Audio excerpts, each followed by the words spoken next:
Hey everybody, it's Bob from TNT Customs. It's TNT Tuesday, 12 May 2020.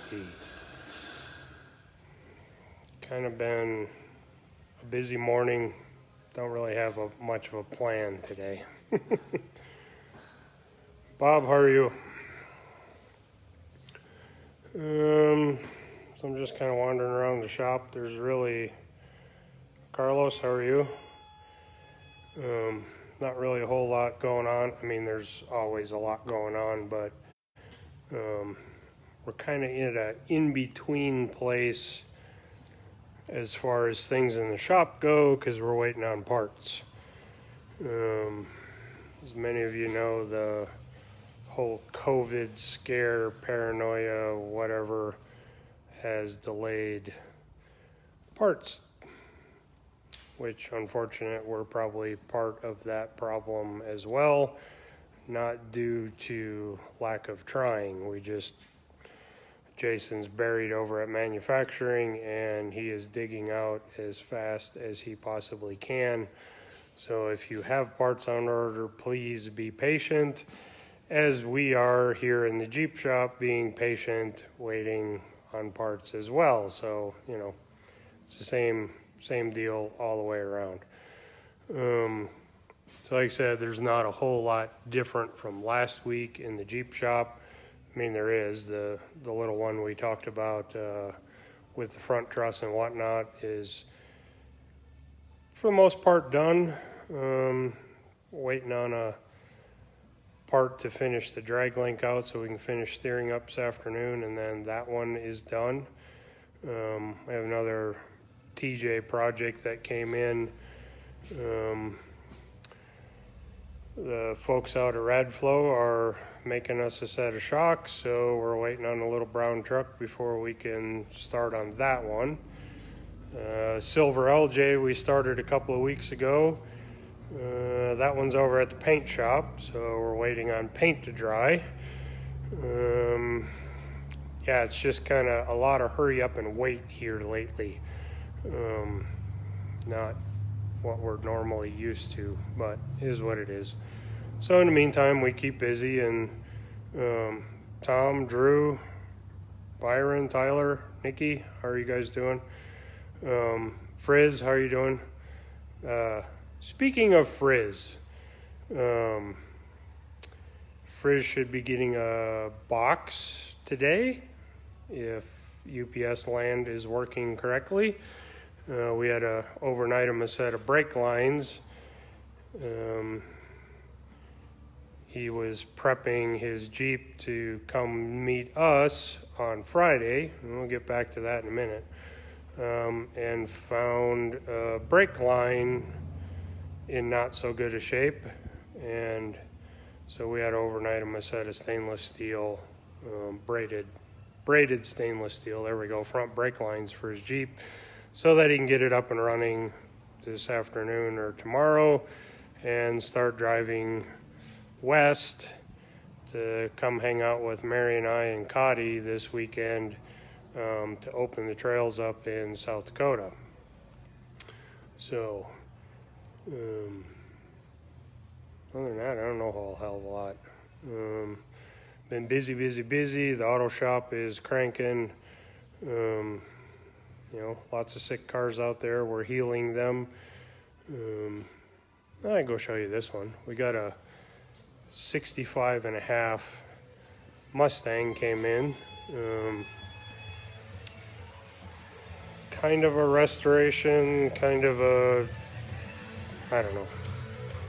It had some things that were done really well and a couple of things that kind of made you go. So we're fixing those, but here I'll flip this around. Back up a little bit. She's a pretty little redhead. Well, everybody knows my affinity for redheads. Let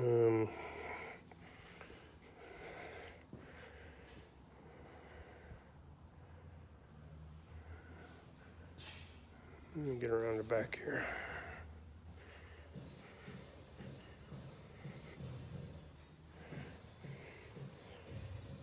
So, nice little car, pony interior. So it had all the boxes checked back in 65. This is a 65 and a half, I do believe. So bring back a few. This interior brings back a few memories. I guess we talk about that for a while. My first car was a 65 Merc Comet with the Cyclone package. My mom, it was her first brand new car. They ordered it brand new, and she checked all the boxes, wanted robin's egg blue and a 260 V8 and 3 on the tree and blah, blah, blah. And after waiting the appropriate time, I don't know what that was in 65, because I wasn't here yet. I would imagine, 6 weeks, 8 weeks, whatever that was back then. They called, said, your car's in, come on down, we'll get you in your car and do the paperwork. And, new car sales haven't really changed. You still got to go through all of them hoops, even back then. So Mom and Dad went down and got the car, and the way I heard the story is they walked right past it into the showroom and found their salesman and said, all right, you called us down here, where's my car? And the guy's like, you walked right past it. Ma's like, nope, didn't see my car, where's my car? I got stuff to do. And he's like, no, seriously, it's right out there in front. So the dealer was fairly proud of this car because it wasn't your run-of-the-mill 65 Comet. Like I said earlier, it came through with the Cyclone package, jet black, pony interior, Hypo 289 top loader 4-speed, 9-inch rear end. Yeah, it had all of the boxes were checked. So anyway, long story short, they cussed and discussed, and Ma wasn't having the 4-speed on the floor. But at the end of the deal, they ended up taking that car.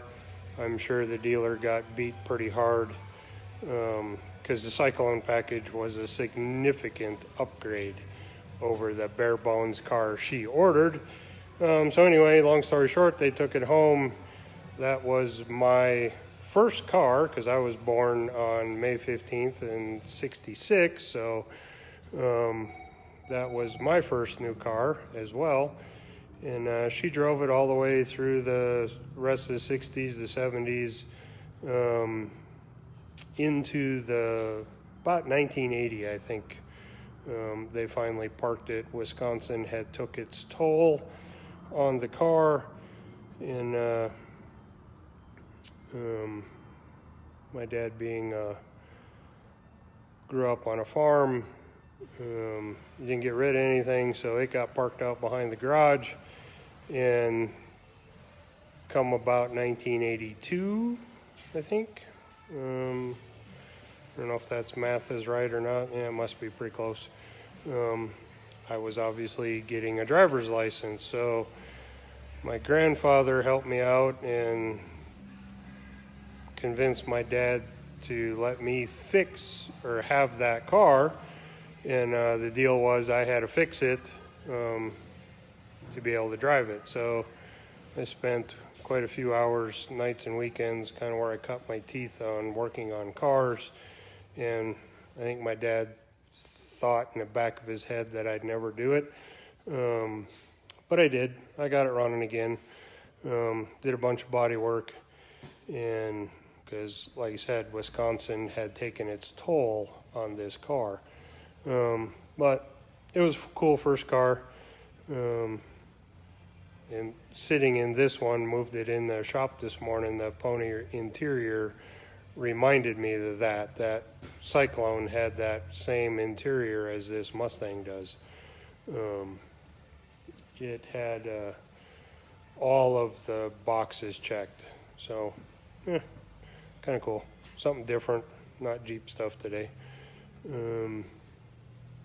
But we're fixing tranny lines on this one. It was very poorly installed, so no sense in burning down a brand new tranny with not quite up to par install. So we're going to put all dash 6 stainless steel braided lines and AN fittings and an appropriate tranny cooler, not what the hell, an eBay special. It was ridiculous. So we're gonna fix all that and get this lady her dream car so it's actually reliable and doesn't burn down. So that's kind of stuff we do around here. It's not always Jeeps most of the time, but we get cool stuff too. What? Oh, you're leaving? Yeah. Oh, the little Jeep project I was talking about here. Little crawler, belongs to a gal down in Colorado. They just moved from Minnesota. So for those of you watching up in the Great White North, you might recognize this, the Mahan clan. So we're gonna do a little suspension work on it, straighten a few things out. It's a pretty cool little Jeep. Got good bones, as I told her. It just needs a visit to the chiropractor. We've got to straighten a few things out. So they're hoping to enjoy their first summer here in Colorado, or there in Colorado. We're actually in a free state, Wyoming. But nonetheless, hopefully they'll be able to get out this summer. We won't go down that rabbit hole about batshit crazy governors. But so I don't know. Other than that, I guess it's pretty much business as usual around here. We do have a 4-door Gladiator JT coming. We're just trying to get a few things out of our way so we can actually take that one in. So as soon as we get that in, obviously that'll be a topic of discussion here. We'll start off with our sliders. The fellow that bought it new here in town had it out this winter, just here in town. He wasn't out wheeling, wasn't doing anything cool. He was pretty much just going to work, and thought, well, what the hell, I got a brand new Jeep, there's a little pile of snow. He drove over said pile of snow and caved the rocker panel in. Yeah. So imagine what a rock will do to your new JL or JT, or for that matter, your JK or your TJ or your YJ or your CJ. You need rocker panel protection. As they're known in the industry, sliders, some of the buzzwords over the years, rocker knockers, Clifton pioneered that 20 years ago. All means the same thing. You need protection. So we're going to do a set of our Adventure Series sliders for that Jeep with a twist. Jason and I have some pretty cool ideas for that. We're just trying to clear out some shop space and so we can get it in and work on it. Projects just keep coming and coming and coming, which is a good thing, but it kind of gets in the R&D, gets in the way of R&D. So here in the next couple of weeks, we'll get that one in and start working out the kinks on what we think will be a pretty bitchin' set of sliders for it. So for those of you with 4-door Gladiators, I guess Gladiators only come in 4 doors. The factory wasn't smart enough to actually build a cool truck, which is a 2-door, other than their prototype that they had at Moab last year. Yeah, I think last year, the blue one. That was badass. But nonetheless, it is what it is, so we'll build a set of sliders to it. We already have a couple sets sold. People are patiently waiting until we get the R&D done on those and get them into production. Probably while we have it in here, we'll take a good look at what skid plating is going to look like. We know our front bumper fits. We've already tried that, so probably also take a look at a rear bumper. I have a pretty good idea of what I want to do for a rear bumper on that vehicle. So, you know, Gladiator, I know people have been asking. Mary gets a couple emails a week. Just be patient. We're a pretty small facility, a small shop. But when we tackle a project like that, we pretty much tackle it hard. So those parts are coming.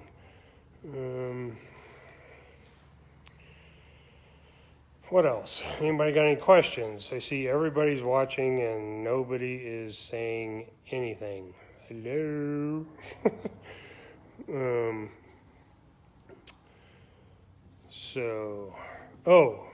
This weekend, yeah, my birthday, Friday. Happy birthday to me, big deal.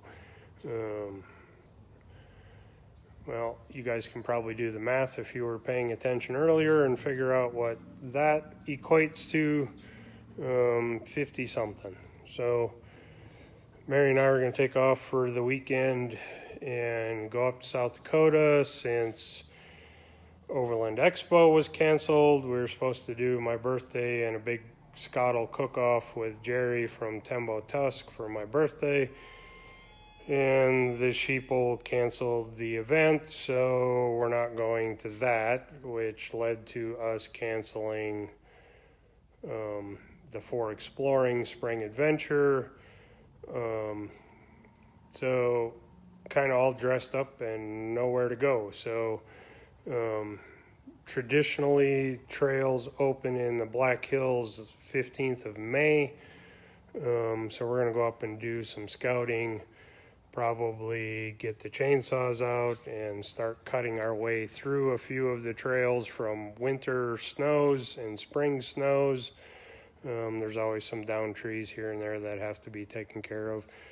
So we'll spend my birthday working, but for a good cause. You know, we'll get the trails up and running for you folks that know where they are in the Black Hills. And if you don't know where they are in the Black Hills, then you should probably sign up for 605 on the Rocks, our annual summer event up in the Black Hills, hosted by 605 Jeeps and us, TNT Customs. So if you don't know where they are, that's a good way for you to experience those trails. We'll take you out and show you around and go wheeling, have a hell of a good time. There still are a few openings. Steel Wheel Campgrounds is where we host that. You would have to call them and ask them if they have any space or cabins or tent sites or whatever. Deadwood is not that far away, 4 or 5 miles, something like that, 6 maybe. And Deadwood's a gambling town, which means casinos, which means lots of hotel rooms. And my gut says with all this COVID stuff going on, you could probably get some pretty cheap rooms. South Dakota is another free state. They are open for business. Things are proceeding and working up there. So I wouldn't expect lodging to be a horrible problem if you needed to find lodging. So that event is the last weekend in June, Wednesday through Saturday, 24, 5, 6, and 7, I think. I don't know, I don't have a calendar in front of me, but it's the last weekend in June, back up to Wednesday. That's when we start wheeling. You need to be there Tuesday afternoon, Tuesday evening, so you're ready to go Wednesday morning. Like I said, we do have some spaces. Other than that, I don't know a whole lot this week. So I guess with that, I'll sign off. And Mary just came in and out and brought me lunch, so I'm gonna go have a sandwich and get back to getting Jeeps out the door. So I guess that's all we got. Oh, I see, I got text flashing across my screen. Chris Peterson's wondering about the Safari LJ. We got transmission is done. They will be dropping it off tomorrow, and we will put it back in on Thursday and try this again. Short version is we had a builder build a tranny that failed. I took it to my local guy. He fixed a few odds and ends that he found obviously wrong with it. And then the pump was actually what was the culprit. So I don't know if Chris is watching, but I'll answer his text. Yes, it had a complete rebuild again. So it was rebuilt from this other company that made a mess. We tried to fix it through the tranny pan, and that didn't work. So now it came out and got a complete rebuild again. The pump was bad. So should have Safari LJ finally done, up and running by the weekend, so we can go put a few more miles on it. Got a tent rack or tent mount system to build for it. Takes a couple of days, and we should be ready to send that back to Minnesota. So that's kind of the update on that project. You know, big builds like that always have a few kinks that have to be worked out. That's just the nature of the beast when you basically keep a Jeep's frame and tub and change everything else. There's always a few kinks to work out, and those of you that work on Jeeps and whatnot, you're probably well aware of that. So with that, I think I'm going to close off. I'm going to go eat my lunch and get back to work, and we'll see you guys next Tuesday. Hopefully we got something new here in the shop that we can cuss and discuss and look at. So for that, we'll sign off this week, and as always, keep your head down, keep your powder dry, and see you next week.